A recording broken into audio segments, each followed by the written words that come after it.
How you doing? I'm doing well. How are you, Mark? Very, very good. Very good. You had a good holiday yesterday. Pardon me? You had a good holiday yesterday.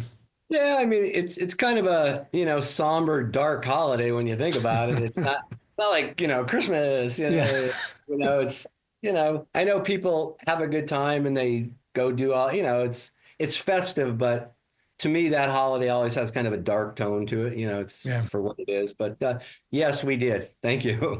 very good. And let's talk about the new record from A through Z. That's how you say it? A through Z, yeah. Yes. Okay. And let's talk about record. When you guys actually start working on the songs for the new album? Probably about 2.5 years ago, I think, maybe thereabouts. Had to change the lineup after the first record. So it took some time to get it in place to what was going to be happening. And then we started writing. The writing went quickly. Then we had to get stuff off to Ray. And then you run into that thing where the label needs, 6 months, 8 months, whatever. So it takes more time. That's why I'm a big fan of like working on the next one as quickly as possible, Yeah, just to have it ready. Uh, I mean, the business really, I mean, the old days, you'd be doing a record a year, yeah, but now, with vinyl pressing and everything else, it's kind of like, it just takes so long that, an album every 3 years, I don't know, that's pretty long for me. I mean, yeah. I don't know. Is it frustrating, when you actually want to put stuff out? And I mean, you're sleeping on this record for, let's say, a year now. And I mean, the songs get old after, especially since you guys write the songs, you've been with them for a longer time. But do they feel old for you in the sense of when the album is out, you're like, whew, nah. Um, I understand what you're saying. Some records, yes. This one, no. I've listened to this maybe 100 times, easily 100 times. I listen to every day, the whole record when I go to the gym. That's how I kind of mark my time as different songs to do different things. But um, no, the good point is with that time, we've had the chance to refine it and change it and add those little special things that these ideas that come up. So no, this one, no, it is frustrating though, because let's face it, every artist wants reaction. Yeah. I want to know what everybody says because I think it's the greatest thing in the world. I want to know if you think it's the greatest thing in the world, or do you think it's horrible? Probably I don't want to know that, but you know what I'm saying. Yeah. You want to get it out, and yes, it's hard, especially this day and age where it takes even longer. In the old days, you'd finish the recording and it'd be mastered in probably 2, 3 months. It would be out. Now it's at least 5 months, 6 months, 7 months, sometimes longer. Well, our schedule, we have to slot you in here, that kind of thing. So Yeah. yes, it's frustrating in that respect. And, if, let's say, if a band wants to plan a tour, to promote the record, they kind of have to delay everything a bit, to plan properly. If that's the case, I'm not talking about Metallica or, Yeah. the bigger bands, obviously. I'm Uh, talking about smaller, medium bands. Yeah, what's interesting about that too, though, is you run into a double-edged thing because yes, you don't want to go out and play and then 3 months later your record comes out, because obviously playing these days is an investment. It costs money, it's not easy. So you're trying to plan it. But a lot of times I think with a band like this, I think the record needs to come out because it's not a band that has a catalog and everybody knows, like you said, it's not Yeah. Metallica. So you have one record. Now you got a couple singles. Okay, that's cool, but what's this band really like? So I think you need, and I think the strength is in the album of this band, not singles. Some bands, their strength is the singles because after the first two, three singles, the rest of the album is kind of filler. This is an album. This is 10 songs that all could be basically singles. So saying that, I think as much as we're planning and we're pushing and we're asking and we're having people look into the touring. I think this band's going to need the album to come out, create some waves, and then people goes, oh, that's that band that with that record. We definitely want to see them live, that kind of thing. I think it might need a little of that. Yes, I would love to tell you there's a 4 month tour booked starting the day after the album comes out, like the old days, Yeah. but that's just not in the cards right now. We've been trying and trying and trying, and the label's been helping, and Metal Blade's been absolutely great, and they have different people that look at different things, and I've been pushing with the different agents that I know. It's just not easy right now, Yeah. financially. It's just not easy.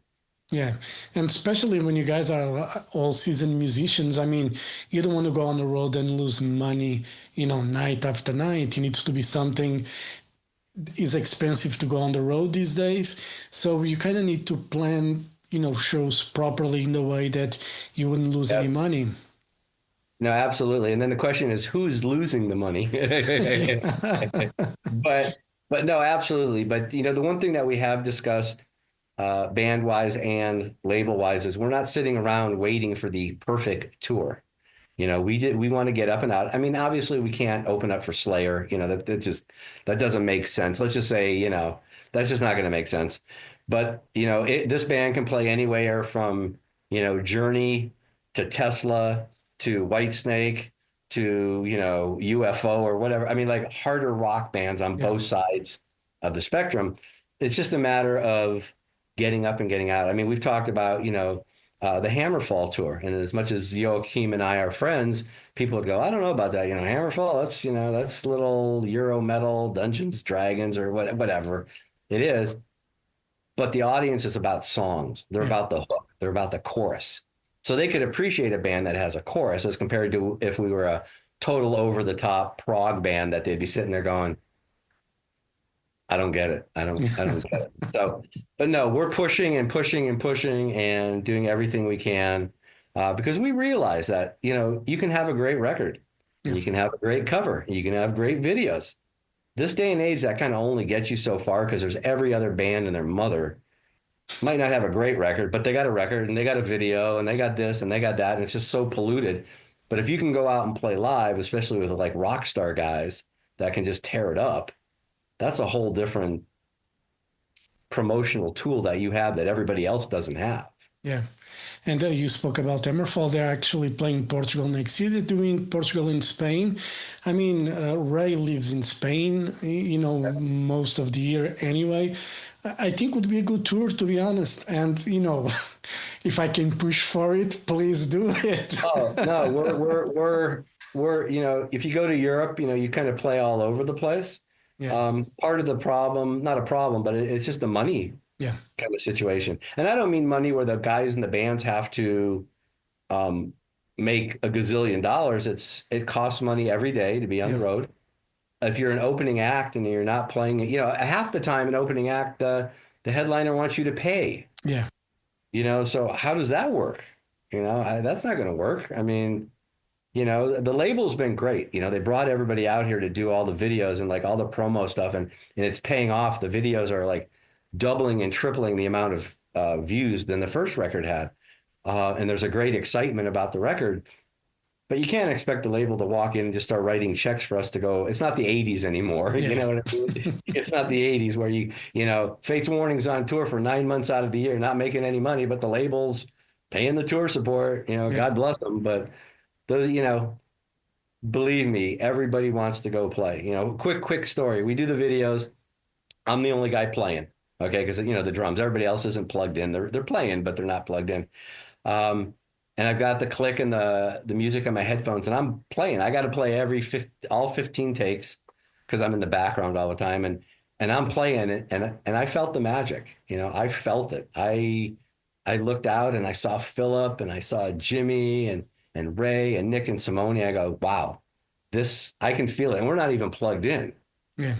And we're not even really making noise on a big stage. So it'll really be something. I have this feeling. Yeah. Well, you've been in this business for a long time.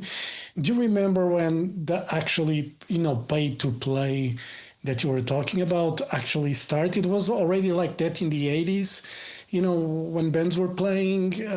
Is it some, because, I know some, smaller Portuguese bands that they want to go on tour and the price is to actually go on the tour vary from band to band. But Well, yeah, it's basic economics. I mean, I've never been in a band that's like paid to play, but it's very common on the local club scene because, okay, you've got a band, okay? You guys might think you're great. No one knows who you are. You can promote it. No one's coming. They don't care. But what happens is here in LA, what the big thing was, you had to buy 100 tickets, let's say. So Okay. you paid $1,000, let's say, you had 100 tickets, and you'd have your friends buy them or try to sell them. That's what the big Sunset Strip thing was all about. You should have these people buy them. So because the club owners couldn't afford to have you come in. Nobody shows up. They don't sell any booze, which is where they make their money. They don't sell anything from the bar, and they don't have anybody coming through the door to pay for it. And then the bands, what cracked me up is the bands thought they should get paid. Yeah. Why should you get paid? It's like a rehearsal for you. There's nobody here. Yeah. So it's just economics. It's money. It's about how it works. That's all there is to it. Simple economics and business. Yeah, yeah, I know, and it's kind of tough for bands, obviously, when they have to kind of fork a lot of money for, I always say to bands, like, if it's too much money, it's too much money. It's not worth it. Don't just think if you're going to sell CDs or T-shirts to cover that amount, because I saw and I read a band here that they paid like $200, let's say, per band member to go on the tour, and it was like club shows. And I was thinking, that's fucking madness. Like, never. If there was like per band member, you're nuts. Yeah, no. Find a doofus that will do Yeah. that. My band wouldn't be doing that for sure, but you know, But there is something to be said, like a band like A through Z, where like, okay, you got the records, you got everything kind of lined up, ready to go. To go out and maybe do 2 weeks to get that exposure, because let's face it, the word of mouth, the fans shooting their videos yeah, and pictures, us shooting video is an amazing marketing tool. And the guys in this band would be willing to go out, for 2 months. I mean, not 2 months, like 2 weeks to get those shows and then see what you could build on that. I couldn't ask them to go out for 2 months, yeah, and do that. But again, I'm not going to say one show would do it, but kind of one show. Let's face it, this is an era of internet. yeah, So if you get great, video of the band just really rocking, that's a great promotional tool. And I think that's about 60 to 70% of really launching a band is the live part of it. And especially if you have a band like this where you've got the players. yeah. Yeah, you absolutely do.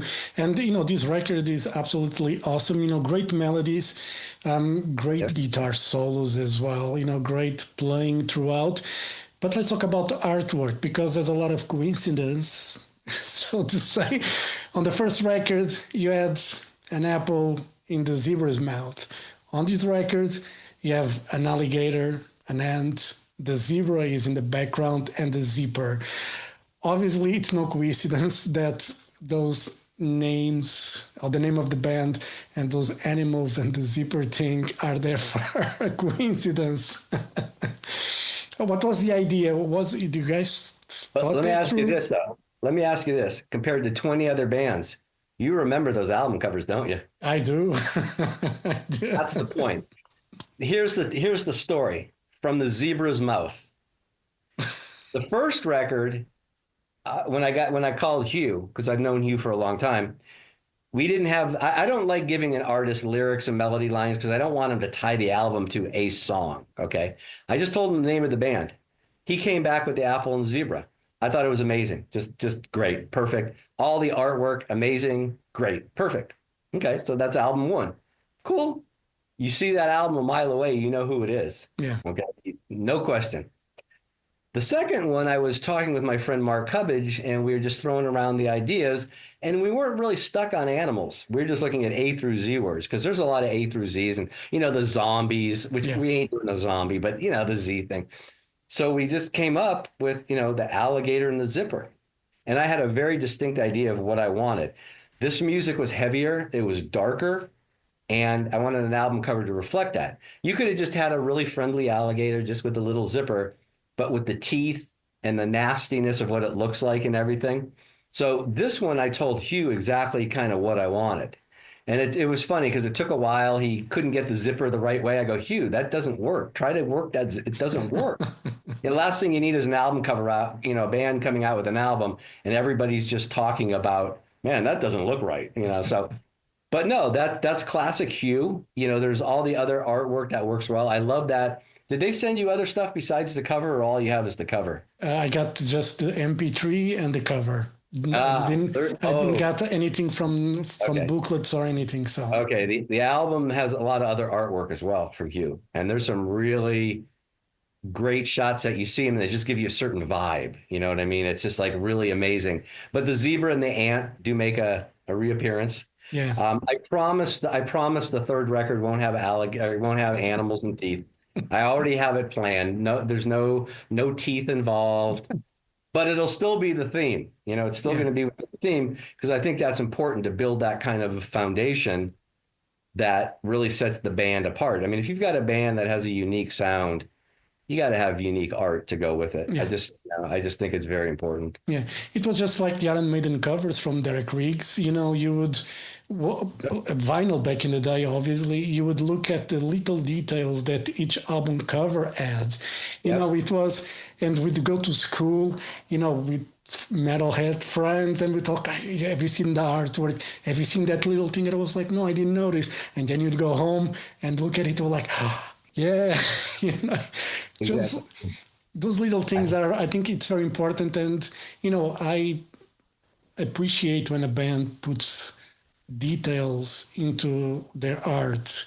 It's not just a throw cover, it's something meaningful that you can Yep. connect the band. And I think it was an excellent idea to do it. Anyway. Yeah. I mean, if I'm going to sell you like a $50 steak, I can't give you a $15 hamburger and expect you to buy it and then come back for another one. Yeah, I just decided when I started this, years ago, if you're going to do it, you do it right. You don't have the old, hey, go to our website and look at the album cover that my daughter did. Or hey, didn't my wife take some good pictures of the band? You know what I mean? Or hey, go look at the lyrics on the website. I know bands do it. I know Paul McCartney does it, but he's Paul McCartney, okay? I'm looking at an audience that wants to hold something, yeah, that wants to read the lyrics. They don't have to go to their computer, that yeah. it's that experience because if you're holding that album cover and you've seen the vinyl, right? I haven't seen it yet. Oh, you I'm haven't seen the ad though, because Metal mm, Blade has a whole ad out that we have, but oh, the vinyl's stunning. I mean, it's stunning, and you look at the different vinyls and the cover and the labels that on the disc and the label of the CD. It's really something, and just like to hold that and the vibe of that, to hear that music, and then use your eyes to read the lyrics. There's other artwork on the inside too. Each song has like a street sign that we created. The street sign. It's not a normal street sign that ties to the song. okay. So there's artwork all over the place. Cool. And you talked about this album being a bit more darker. Was the intention to go that way? Was just natural when you start writing the music? Well, when I started writing with Nick and we were putting the songs together, I just wanted him to do what he liked and what he thought would work for this. And you kind of take what you get and then you mold it and make it into what it is. But it was a combination of the writing, and also I think a lot of this has to do with the unsung hero, who's Jimmy Waldo, the keyboard player, where he's bringing more of that aggressive Hammond organ through a Marshall compared to the keyboards on the first album were much more in a proggy Genesis, Yes, Gentle Giant kind of lighter kind of sound. So bringing that in adds the heaviness, which ties right to the album cover. Yeah. Because I don't think you could swap the album covers and it would make any sense.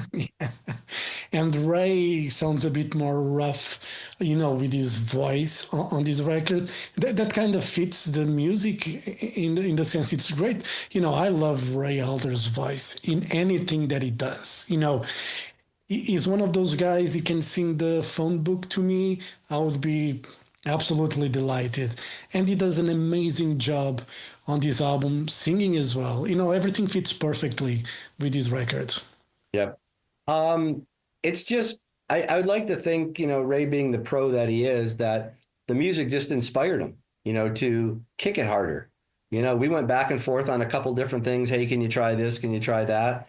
But no, he just, like most of the guys, well, all the guys in the band, they just kind of hear it and they do what they do. I mean, the music wouldn't have sounded right with Ray singing kind of a softer style, I guess Yeah. you could say soft, but different. I think, when you have professionals, Yeah. that have been around a long time, they hear certain things and they go, "Oh, this would sound good. Oh, that would sound good." Yeah. The bass also on this record is really, I wouldn't say wild, but it's just great work. Like on a Wordless Prison, it's one of Mhm. my favorite songs on these records. I Yep. don't know what is about that freaking song. I just love it. And again, the bass, it's doing a great job on this album as well. All these guys are top notch, and Philip's the guy that I had to keep, and I've known him for years, and with everything I play on, he plays on, and I keep pushing him, play more, play more, play more. You don't have to be kind of in the background, play more. The big joke is like high notes. I go, dude, I really want to hear the high notes. I want to hear the bass stick out. Um, I think what you're hearing in that song, and you'll hear it in Chaotic Symphony too. Most prog bands would take a song like that and make it 12 minutes. They'd make it an epic and they'd stretch out the parts and they would get to the point where the bass player would be like asleep. Um, we have the ability to take a song like that and make it 5 minutes. You have your intro, you kind of have that plane taking off, and you can tell something's happening, and then it just kicks right into it. But the kicker on that song is, as much as kind of like different parts, they're all hooks. That song has two hooks in it when it gets to the chorus. One could consider that whole intro with the bass and the electronic stuff that I'm playing as a hook. Yeah. It's definitely a hook when it goes to the bell and the hi-hat and the bass starts playing that riff. That's a hook. People remember that. Yeah. It's very much like songs like Carry On My Wayward Son that are almost like three different parts, but it goes so well together. And I think the beauty on this song is it goes so well together, but we don't need 12 minutes and we don't need big hangs in the music to shove another part in there. It has such a great flow to it. And I think that's just a tribute to the guys in the band and their musicality and their how good they are, really, how creative they are. Yeah, and listening to this record, again, obviously we talked about how good you guys are as musicians, and it's something that I miss from newer bands is the musicality, if we can say that. That Oh no, absolutely. And if I said it and instead of you saying it, people would look at me like I've got a big head or I'm that old man who says, "Oh yeah, everything older was better." But think about it. You're talking about yes, guys that have been playing their instruments for 30, 40, 50 years. You're also talking about guys that have listened to music for 30, 40, 50 years that have heard this style, Afro-Cuban music, jazz. They've heard different things. Yeah, we're all into metal. That's cool. And, we all love Ronnie James Dio, and that's great.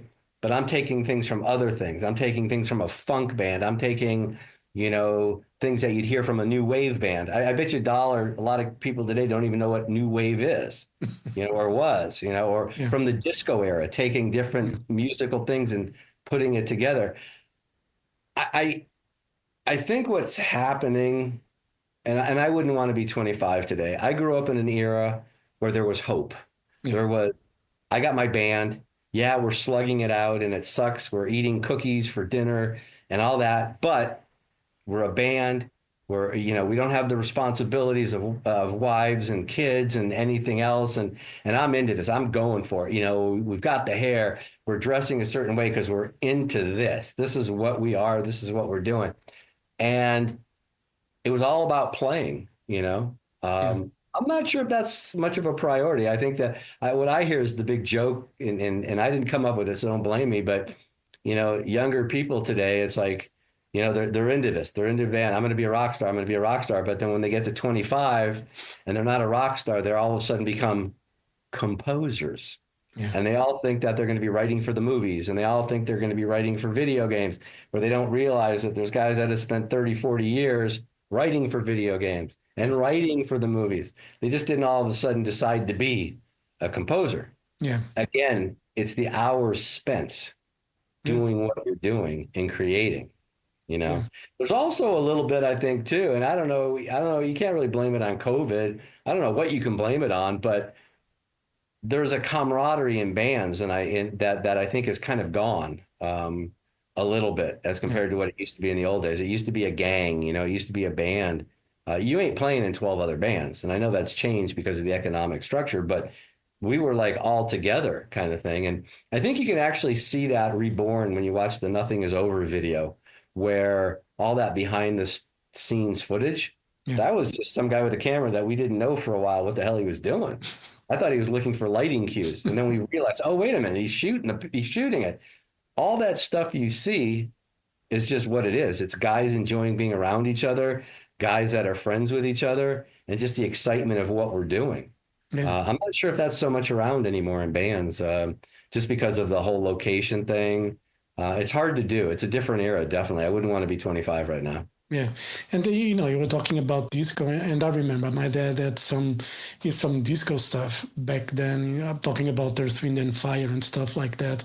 And when people talk about disco these days, I'm like, no, no, no, that's not what that's not what disco was. And again, you know, back then you had the bands, people would play their instruments, even if there was keyboards, obviously there was. But now, I don't know. I'm not saying that everything is bad or it sucks or anything like that, but it's just very sterile compared It's, to what it was. well, what you got is cutting to the grid. You got the manipulation of the music in the computer, mixing by eyes, not by ears. You got samples and triggers, so they're not getting like true drum sounds where you can feel the emotion and the dynamics in the drumming. If you listen to the A through Z record, there's no triggers, there's no samples. It's a 4-piece kit that's behind me, that's mic'd really well, it's recorded really well, and it's mixed really well. And you can feel the pulse in there. You can feel the air and the breath. You can feel the drummer playing and kind of holding back and then hitting and but that's what music's supposed to be about. When you put it all on a computer and hit the button that says quantize and make it all perfect, you lose all that. Yeah. And that's what I think you're talking about. Yeah. Also, I think what you're talking about is the fact that no one cares about their production anymore. Mm. You know, they're not really overly concerned about a drum sound that's happening. You know, they're not really concerned about guitar sounds. Everybody's playing through like the whatever, the Kempers or whatever. And, you know, there's something said about miking up a cabinet where it's moving the air of a speaker cone.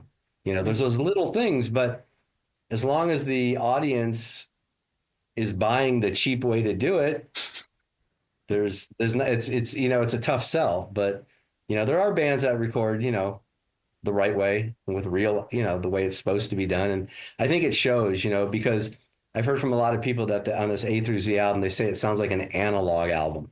Yeah. Which means it has the warmth, it has the air, it has that top end space that a lot of times when a lot of guys mix, they mix like that, and there's nothing there. You know, it's called brick wall limiting. It's just bam. Yeah, you know? yeah. That's sometimes when you listen to these new metal bands albums, if you put on the computer, the wave sound is like it's like top bottom. It's the same. And you really need to stretch it a lot to see the dynamics. there is no dynamics. No, no, there's no dynamics. No. And you were talking about sound, and you know, I don't play. I used to play guitar, but I sucked at it because I didn't put the effort. But I like to listen to the music. I like to listen to the sound. And you were talking about again the 80s, and for me, you know, I remember like Thriller from Michael Jackson, that drum sound, for me, you know, it's probably one of the best I ever heard in music. Not just the playing, the sound itself. And yeah, but it's interesting because, you know, a lot of that's samples, you know, a lot of that's triggering, a lot of that's, you know, manipulated in a drum machine. But also, I think it's funny you say that. Those kind of records aren't fighting the big, nasty, distorted guitar. Yeah. And that's where drums get buried. That's where drums go to get buried next to Marshall stacks. And that's why if you can have a record like the A through Z record where you have that sound, but the engineer is that good where everything is in its right place and nothing's being sacrificed, that's the difference between a mix engineer that's really good and some guy like me who thinks he can mix his own stuff and make it sound good. Mixing is a total art form. Mixing is just as difficult and needs just as much attention as playing the drums for X amount of years or the guitar or singing. People don't understand that. Everybody thinks they've got a computer and they can hit all these little presets. Yeah. And it's like, no, no. You can. Those are great demos. Those are Yeah. great, but they're not albums, in my opinion, anyways. Yeah. An album, there's a whole journey that goes into it. Yeah, and these A to Z2 record, it's pretty awesome. As I said, great melodies, the guitar solos, really tasteful. Great melodic sense. The sound of it's really like a song record. I couldn't fault anything from start to finish. There isn't a weak link, nothing. It's all Oh, thank you. very well done, and nothing is over. It's another one of my favorites on these records. Great sound. Anyway, Mark, I won't keep you. Thank you very much for your Oh, time. no problem. Was a pleasure to talk to you, and hopefully you guys will be able to find like a tour, play some shows Oh, here we're in we're Europe. pushing. We're pushing. We're pushing. Believe me, we're pushing it every day. Every Every day. day. All right, I Mark. appreciate I appreciate your time. Thank you very much. I appreciate you having the time for me as well. Been a pleasure to talk to you. And hopefully we'll see you guys soon. All right. Thank you so much. Absolutely. Thank you. Thank you. Bye-bye. Bye. Take care. Bye bye.